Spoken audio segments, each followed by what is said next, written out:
Hey everybody, Saturday evening, Saturday afternoon actually. It's not evening yet, but it's Saturday afternoon, and it's probably been a week or so since I did a vlog, so I'm coming to you today to do a vlog. And I had a vlog planned to do, but the content's changed a little bit, and I may do that vlog tomorrow, Monday, on the one I really wanted to do.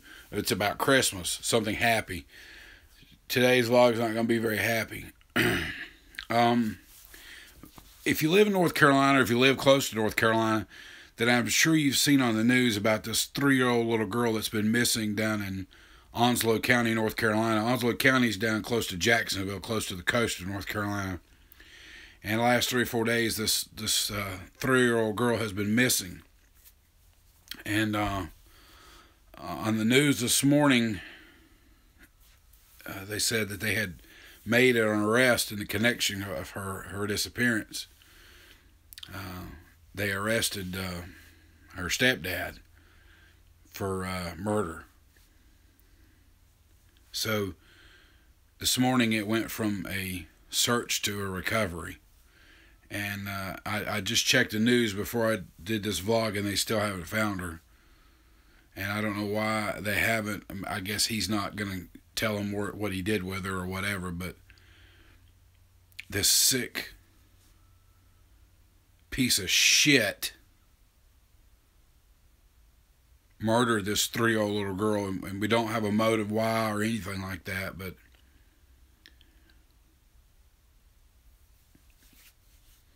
I don't understand it. But I've been keeping up with the news and watching it, and the community of Onslow down there, it came together in such a big way. I mean, I think they said yesterday they had like over 600 volunteers show up to help with the search. They actually had to turn volunteers away because they had so many people. I mean, they drove as far away as from Raleigh, which is 125, 130 miles from Onslow County. But everybody down there just showed up. They wanted to help. Everybody wanted to help. And it reminded me of what happened around here back in 2012. And if you're from Hickory, you definitely remember this story of a little girl named Zara Baker. Zara Baker had already lived a hard life. She was hearing impaired. She had a prosthetic leg. She'd already went through so much in her life here. And she went missing from the Hickory area. And for a few months, the whole entire community came together to help look for her. And at the time, I was working for the city of Hickory, and even our guys from our various departments at Public Works was involved in that search, and they helped and to do things as they were asked. And 4 counties, I believe, were involved with Burke, Caldwell, Catawba, and Alexander were all involved some way in this search.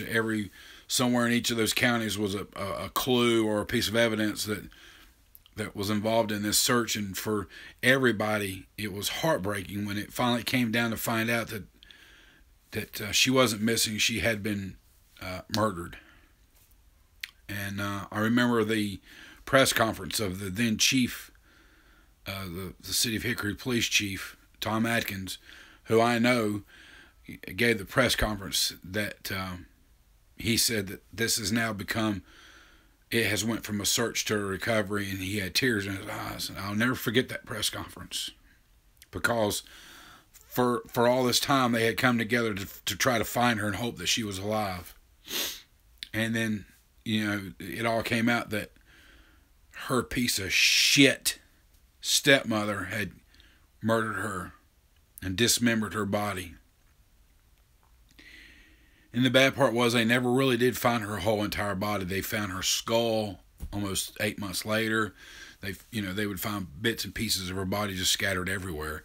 And this stepmom, Alyssa Baker, I think that was her name, she just wouldn't tell him. She was, I don't know, just, like I said, a piece of shit, excuse my language. But I just thought about that because I remember so vividly everything that was going on at that time, and everybody was just, the whole community was rallying around and praying for the family and hoping they would find this little Zara Baker. Like I say, she'd already been through so much in her life with being hearing impaired, and she had a prosthetic leg. She had so much going on, and she was always just such a happy little girl. They'd show pictures, on TV of her, and every picture they would show her, she had this great big infectious smile on her face. In light of all the stuff that had been going on with her, and then she had to lose her life at the hands of an evil person, a devil, if you will. So I see this going on down in Onslow County, and I think about that. I think about what happened here.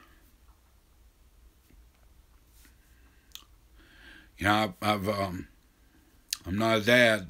I never have been a dad, and most likely never will be a dad. But there's two kids that are involved in my life that I watch after through the week sometimes and babysit and stuff, and they stay with me. And they're 3 and 6. And last night, little Keegan, the 6-year-old, decided he wanted to spend a night with me. And I don't ever tell him no, because I always love having him here. But yeah, we piled up in my big queen-size bed, and we had the TV on. We were just, hanging out. And I don't know, just having him here is very therapeutic for me, I guess. But they would probably have to tie me to a big oak tree if something happened to those kids, because nothing would stop me. And I know their mom and dad feel the same way, and their whole family feels the same way. But for somebody to hurt an innocent child, an innocent 3-year-old child this week, and she had to be excited about Christmas coming up. Just 3-year-old child.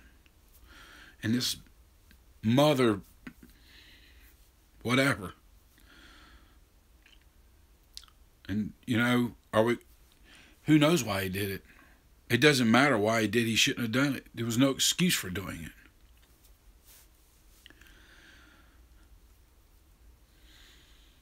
So I come to you today and I ask you to pray. You pray for the family down there who's left, and you pray for all those folks that were involved in this search who had hope that they would find her. And you thank God for them, for all the police officers and the first responders and just the volunteers who showed up. 600 volunteers showed up to try to find this little girl. And I pray for them today.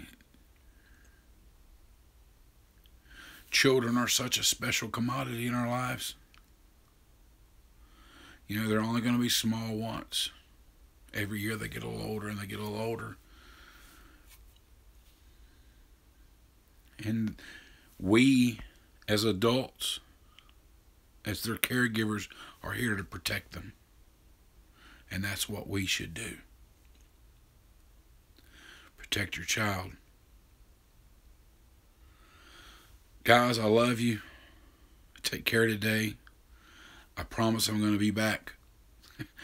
Maybe tomorrow, maybe Monday, with a better, happier vlog. But today, I'm just asking for prayers. Guys, I'm a vlogger. It's what I do.